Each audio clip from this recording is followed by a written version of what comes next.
You're listening to the Podcast Factory. Bienvenue pour un nouvel épisode HR Meetup, votre podcast sur les passions au travail et les ressources humaines. Aujourd'hui, j'ai le grand honneur et le plaisir de recevoir une personne qui est devenue amie, si je peux le dire, Bien sûr. Isabelle de Liège. Bonjour Isabelle. Bonjour Michel, merci de m'accueillir. Tu connais un petit peu le principe du podcast HR Meetup. On a toujours une question fétiche qui est hyper importante et qui est parlante, je trouve. C'est de nos rêves d'adolescente à ce jour. Que s'est-il passé? Mais la clé de la question, c'est est-ce que finalement, aujourd'hui, tu es alignée avec ton rêve d'adolescente? Écoute, en préparant cette interview, je me suis dit, mais moi, j'avais pas vraiment un rêve de profession claire en étant ado. D'ailleurs, c'était même une préoccupation en me disant, qu'est-ce que je vais faire? Parce que j'étais intéressée par tellement de choses. J'étais très curieuse. Tiens. Et si on prend les choses sous cet angle, je crois que j'ai été assez cohérente avec moi-même. Mais par contre, il y a une chose qui était claire. Pour moi, je pense même depuis l'enfance, c'est que je me suis toujours vue comme devenir une maman. Et ça, ce rêve-là, ou ce projet-là, il est réalisé parce que j'ai un beau grand Sacha qui a 10 ans et une magnifique petite Violette de 7 ans. Félicitations. Ça, c'est pour le volet plus privé. Et pour le volet pro, en fait, comment j'ai donné une place à cette curiosité débordante dans mon parcours professionnel, c'est qu'en fait, j'ai navigué dans une multitude de domaines et de secteurs. J'ai commencé ma carrière dans le monde académique, dans la recherche. Tu avais fait quoi comme étude? J'avais fait la communication. Donc toujours dans l'esprit d'être curieuse? En fait, ce qui m'animait depuis toujours, c'est de comprendre comment les gens fonctionnent entre eux. Et j'avais pris la communication, j'ai complété avec de la psychologie, j'avais pris des cours en sociologie. J'ai toujours eu envie de multiplier les angles d'approche. Il y a cette première étape, le monde académique, qui m'a emmenée, parce que mon terrain de recherche était dans le secteur de la santé mentale, des familles qui avaient de multiples problèmes avec leurs enfants, et j'ai atterri dans le monde associatif, où mes collègues, c'était plutôt des psychiatres et des psychologues. Et puis, j'ai découvert les métiers de l'intervention en organisation. J'avais envie pas seulement d'étudier, de comprendre et de rapporter, mais de pouvoir faire évoluer la situation. Avoir un impact? D'avoir un impact, exactement. Ouais. Et ça, mon terreau d'apprentissage, ça a été une grande organisation parapublique sous la forme des mutualités. Et là, j'ai appris plein de métiers de consultant finalement, gestion de projet, amélioration de processus, jusqu'à mes 2 autres métiers qui sont toujours dans mon activité maintenant, l'accompagnement du changement, le change management, et le coaching. Ça, c'est une première longue partie de ma carrière qui m'a pris une vingtaine d'années. Et puis, à 40 ans, j'en ai marre du monde associatif, public, et je fais le switch inverse de la plupart des gens qui font une première partie de carrière dans le privé puis qui vont dans le social. Moi, je dis, mais je veux découvrir le secteur privé. Je deviens consultante, embauchée dans une petite boîte de conseil. Et là, mon expérience de la multitude d'organisations prend un trajet exponentiel. Donc, je vais découvrir et intervenir à la fois dans le secteur de la métallurgie, des télécommunications, le logement social. Et donc, en passant par les fiscalistes et les juristes, parce que la société se fait racheter par un gros cabinet, le 5e mondial. Et donc, ça fait de moi un profil assez tout-terrain, ou 4x4, comme dirait ma coach. Multicasquette, comme on dit parfois chez nous, hein? Ok. Oui, et je mets une forme de point d'honneur, si tu veux, Michel, et ça vient peut-être de mes origines plus modestes, mais mes 4 grands-parents étaient agriculteurs, et puis moi, je me suis retrouvée dans le monde académique avec les profs d'UNIF, c'était quand même pas mon univers de base, et du coup, je mets toujours un point d'honneur à pouvoir être comprise et à pouvoir interagir avec fluidité, avec toutes sortes de profils, depuis les patrouilleurs qui font l'inspection des conduites de gaz, jusqu'au roi de la fiscalité, en fait. Alors Isabelle, alignée avec ton rêve finalement?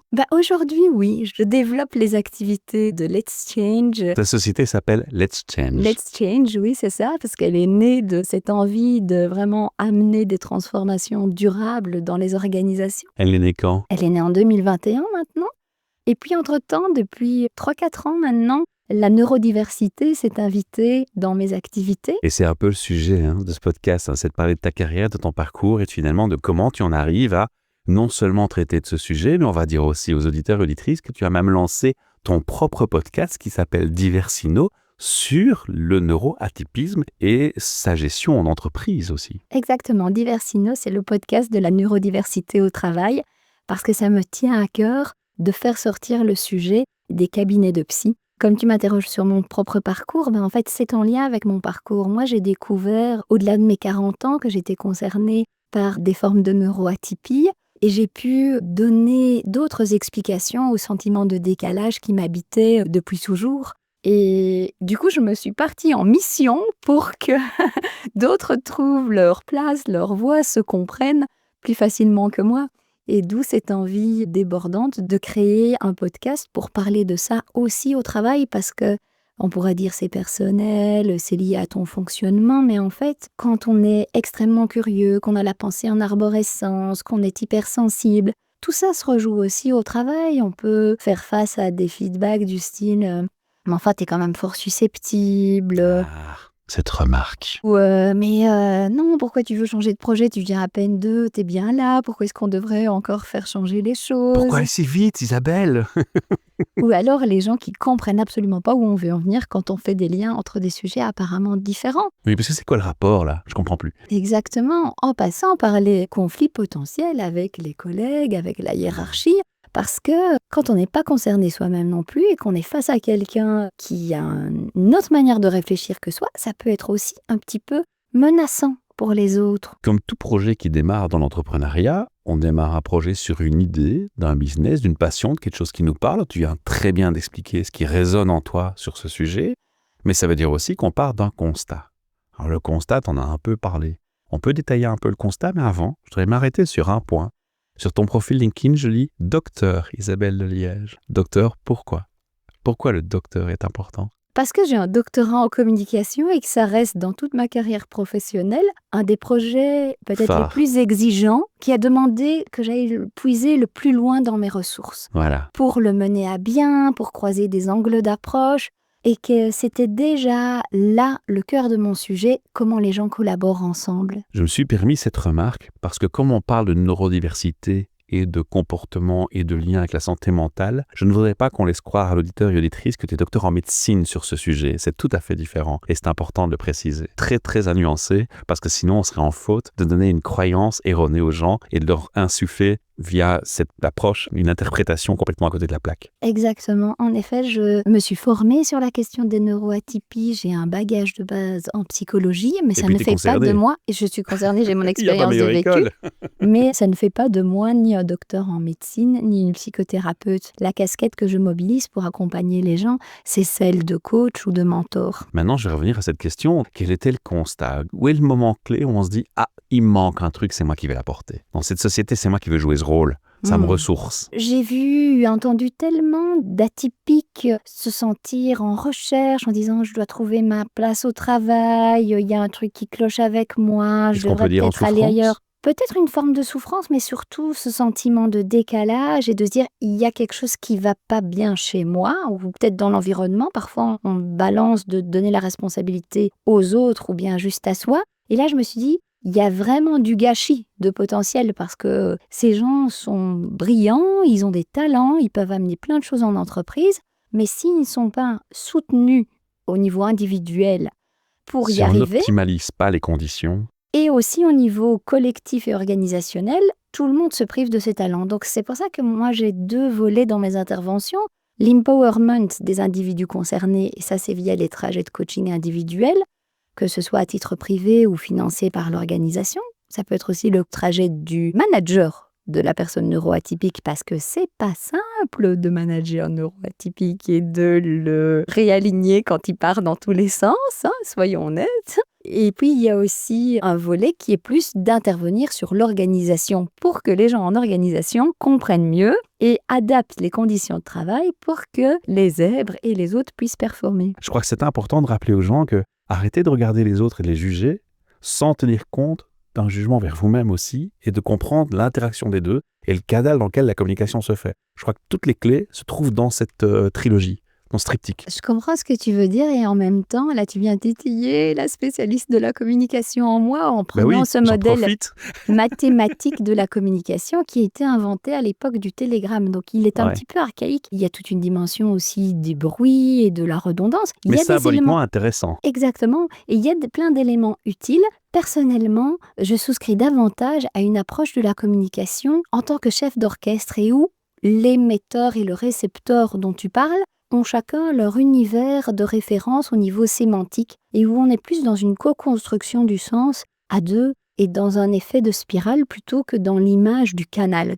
En fait, celle du canal, moi, elle me dérange un petit peu, elle vient gratter, je dirais. Je vais devoir corriger ma métaphore parce que ce que tu dis, en fait, comme feedback, m'éveille et confirme tout à fait ce que moi je cherche à illustrer, mais où je prends peut-être la mauvaise métaphore. Effectivement, ouais. C'est vrai que le canal, c'est un peu restrictif. Exact, c'est un modèle inventé par les ingénieurs. Moi, je lui préfère ce modèle du chef d'orchestre qui a été Pas mal. rendu public par Yvo Inquin de l'Université de Liège. Alors, on a parlé de qui tu es, de ce que tu proposes, pas encore tout à fait. On a dit le pourquoi, quel est le constat, tu as lancé l'activité Let's Change, tu as parlé un peu de ce que tu fais. Comment ça se passe? Comment est-ce qu'on collabore avec Dr Isabelle de Liège? On peut collaborer avec Sur moi de quel différentes thème? manières. Autour de la question de la neurodiversité au travail, j'offre à la fois des accompagnements individuels pour les profils neuroatypiques ou leurs managers, comme je l'ai dit, aussi des sensibilisations en entreprise sous forme de conférences ou de workshops ou de formations.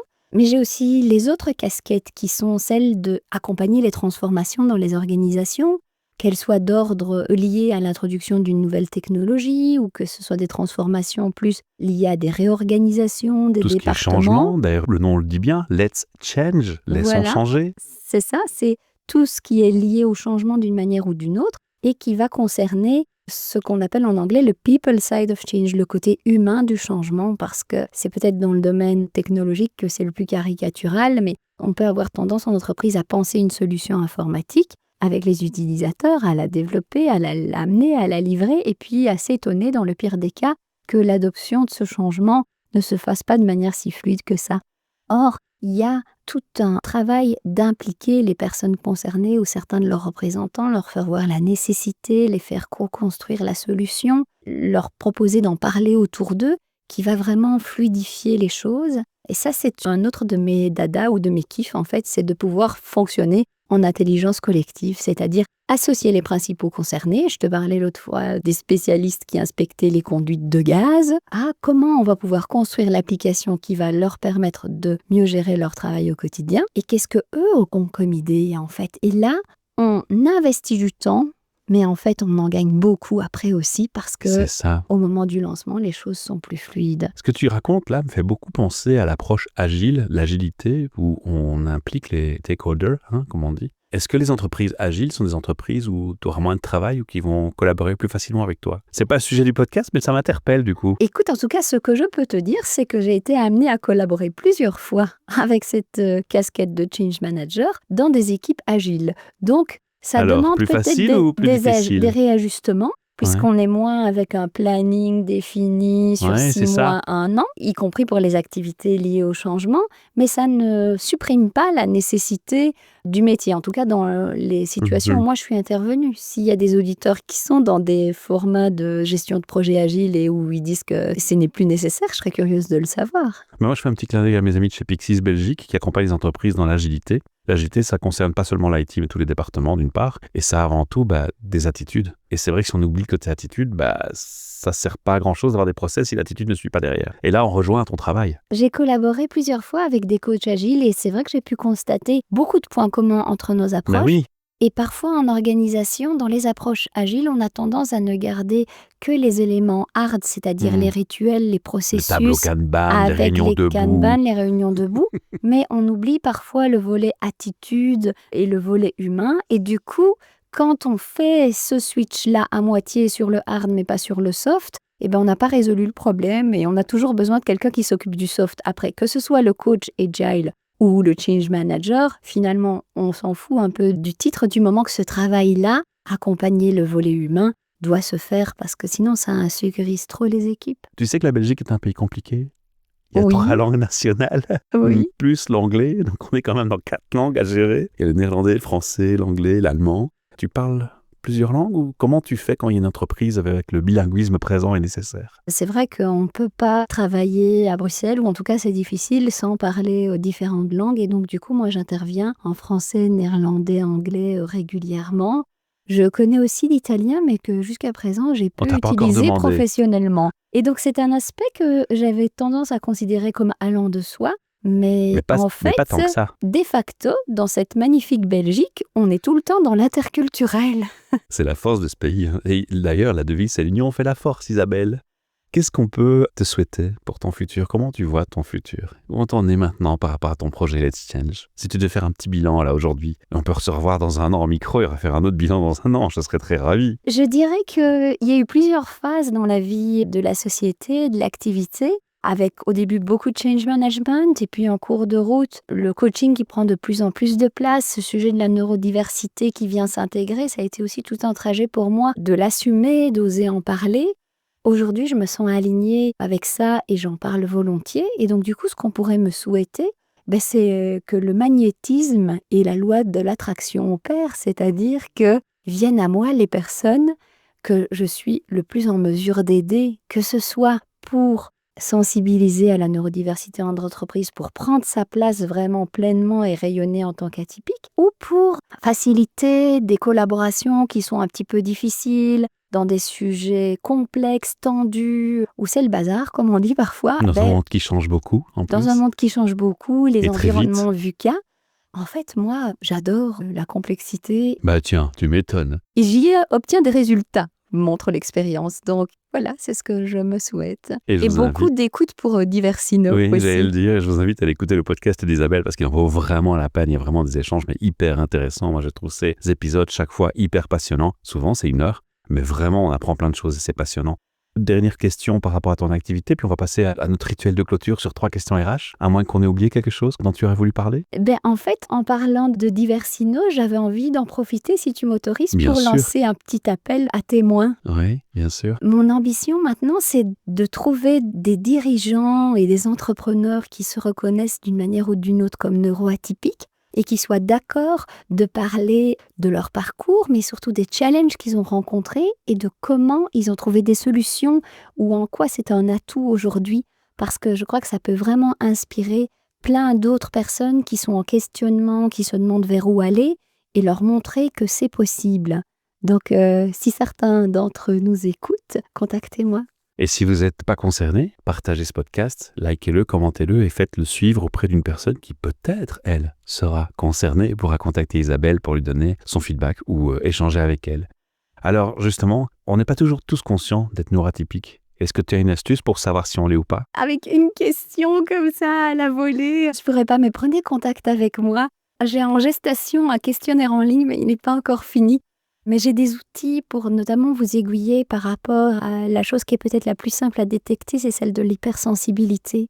Après, comme tu le faisais remarquer, quand on est dans la neurodiversité, on touche aussi à des troubles neurodéveloppementaux. Il ne faut pas jouer aux apprentis sorciers, donc je n'irai jamais prétendre diagnostiquer quelqu'un qui souffre d'un potentiel trouble déficitaire de l'attention avec ou sans hyperactivité. Il faut laisser à chacun son expertise ou de l'autisme. Voilà. Un conseil à quelqu'un qui voudrait se lancer dans l'entrepreneuriat, ton parcours d'entrepreneuriat, qu'est-ce que tu en retires? Tu devais te donner 1 ou 2 leçons que tu as prises là, tout de suite à partager avec quelqu'un pour qu'il ne fasse pas peut-être la même erreur ou qu'il profite de ton expérience. Tu aurais envie de partager quoi?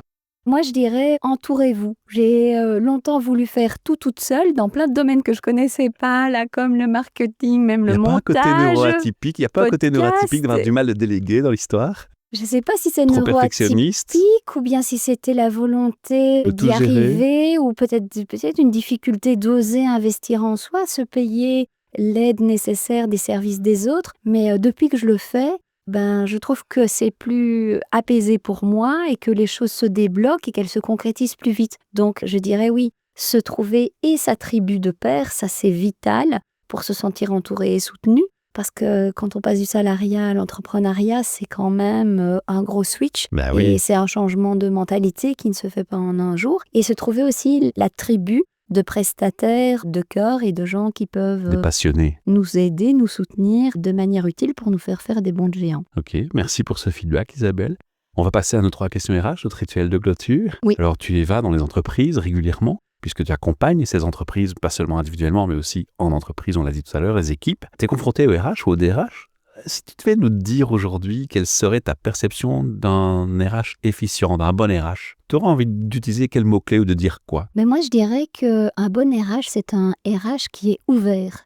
C'est cette disposition mentale à s'ouvrir à une autre pensée, un autre angle d'approche, peut-être à d'autres plans que ceux qu'il avait fait pour son entreprise, parce que c'est vital de pouvoir capter le feedback ou les éléments qui remontent. Et c'est aussi un bon RH, quelqu'un qui est attentif au sens que ça a pour les personnes qui travaillent dans l'organisation.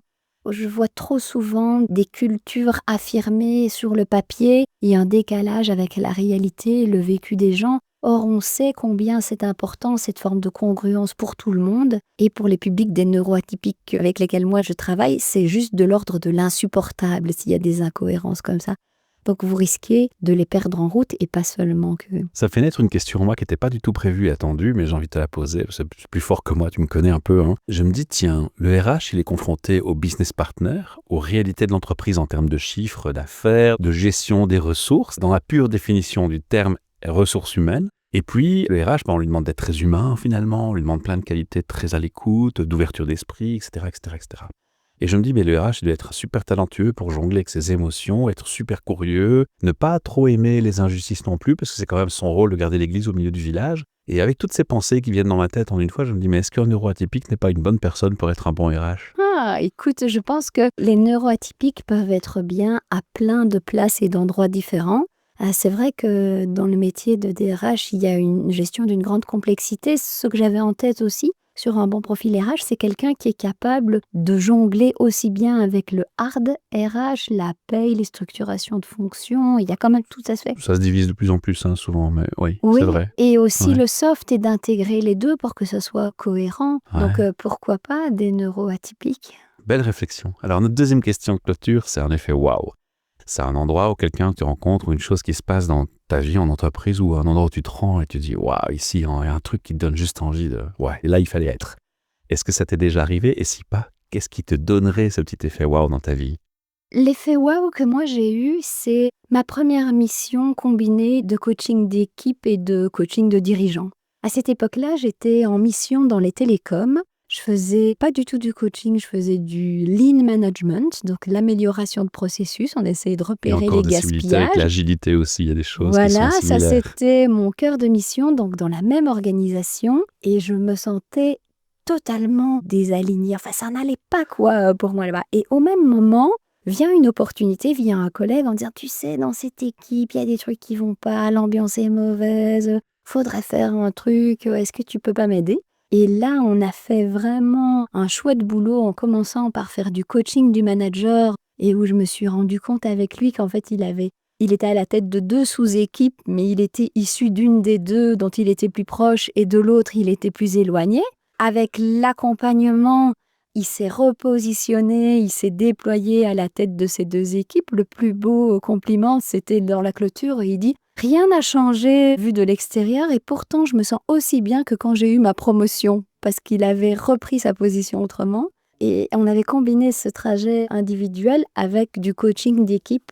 Dans cette équipe qu'on disait mauvaise ambiance, mauvaise collaboration, on a travaillé en workshop avec l'approche appréciative qui se focalise sur les drivers et les motivations des personnes et sur ce qui va déjà bien pour inclure et amener un changement dans l'organisation. Et comme c'était concomitant à l'autre mission et dans la même boîte, en fait, à chaque fois que j'allais dans la mission de coaching, j'étais là. Ah waouh, c'est trop cool, je me sens à la place. Et je voyais aussi les gens qui étaient censés aller mal et qui étaient contents. Et donc là, je me suis dit waouh, et ça, c'était mon waouh, waouh, waouh. Des jolis petits semis de graines que tu as bien arrosés et fait fleurir, c'était sympa. J'aime bien ton feedback. Alors, dernière question. Tu as maintenant ici des tas de patrons d'entreprise, DRH et de DRH qui peuvent t'écouter potentiellement. Tu devrais clôturer cette interview ou leur passer un message. Quel message te tient le plus à cœur à leur faire passer ? Ah ben moi, je leur dirais, allez plonger dans la boîte de vos talents neuroatypiques en entreprise. Ouvrez-vous à cette dimension-là dans un contexte de la guerre des talents et où le désengagement et la démotivation est énorme et coûte plusieurs milliers de dollars au niveau mondial d'après les enquêtes de Gallup. Allez chercher le potentiel caché chez ces profils qui sont peut-être un petit peu différents, qui ont des petits picots à première vue, mais vous allez découvrir des trésors. Waouh. Et où est-ce qu'on peut te contacter ? Où est-ce qu'on peut te joindre, Isabelle ? Moi, je suis intéressé, je viens de t'écouter, tu m'as convaincu, donc je vais faire appel à tes services. Je me rends sur ton site internet ? Oui, vous pouvez me contacter via mon site www.letschange.be, comme changeons, LETSCHANGE, ou bien via mon profil LinkedIn. Ça marche. Super. Mille merci. À très bientôt. Et puis, abonnez-vous au podcast Diversino. C'est vraiment sympa. Je vous vends pas un truc sans avoir pris la peine d'écouter. Au contraire, je les ai tous écoutés un par un. Merci Michel pour l'invitation et pour ta contribution à Diversino. Je t'en prie.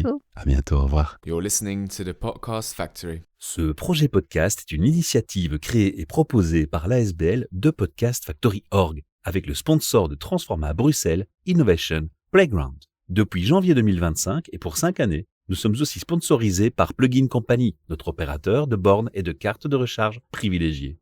The Podcast Factory Org est très fier d'être membre de Kaya, coalition des écopreneurs et écopreneuses, et de collaborer avec le Lovell Center. Vous retrouverez tous les épisodes de tous nos podcasts sur le site whatsyourstory.be.